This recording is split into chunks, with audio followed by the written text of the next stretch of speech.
ఘనంగా లూర్దు మాత మహోత్సవములు గన్నవరం మండలం కొండపావులూరు గ్రామంలో రెవరెండ్ ఫాదర్ సురేష్ ఆధ్వర్యంలో ఘనంగా లూర్దు మాత మహోత్సవములు. ముఖ్య అతిథిగా విచ్చేసిన విజయవాడ మేత్రాసన మహాగణ తెల్లగతోటి జోసెఫ్ రాజారావు లూర్దు మాత మరియ తల్లి గురించి వాక్య పరిచర్య చేసి యువతీ యువకులకు గొప్ప సందేశం ఇచ్చిన బిషప్ తెల్లగతోటి జోసెఫ్ రాజారావు యువతీ యువకులకు భద్రమైన అభాంగ్యము ఆశీర్వాదం అందించిన తెలగతోటి జోసెఫ్ రాజారావు సమిష్టి దివ్య బలి పూజ సమర్పించిన బిషప్ తెలగతోటి జోసెఫ్ రాజారావు నూతనంగా యువతీ యువకులకు సాంప్రదాయము ఆశీర్వాదం అందించిన జోసెఫ్ రాజారావు. ఈ కార్యక్రమంలో పాల్గొన్న పలు విచారణ ఫాదర్లు, మఠకన్యలు, కొండపావులూరు విచారణ సంఘాలు, గ్రామ పెద్దలు, యూత్ సభ్యులు.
ప్రభావం వలన సమస్తమును జీవము పోసి పవిత్రపరచుతున్నావు.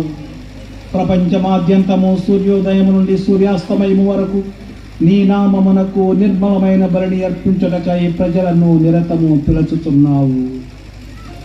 కావున ఏలిన వారా ఈ కానుకలను నీ సముఖమునకు తెచ్చి ఉన్నాము.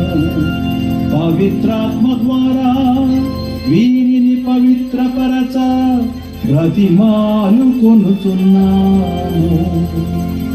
ఈ విధమున ఇవి మా ప్రభువును నీ కుమారుడునైన యేసుక్రీస్తు శరీర రక్తములు అగునుగాక. అతని ఆజ్ఞ ప్రకారమే నెరవేర్చుచున్నాము. అతడు అప్పగింపబడిన రాత్రి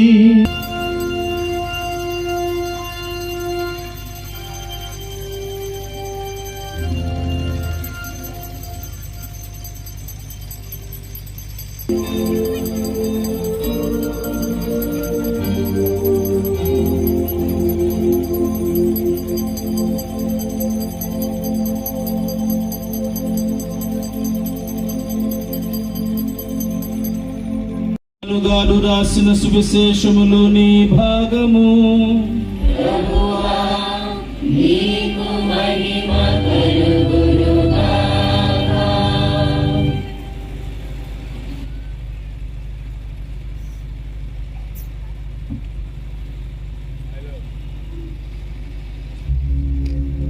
యోహాను సువార్త 2వ అధ్యాయము 2వ అధ్యాయము 1వ వచనము నుంచి 11వ వచనం వరకు.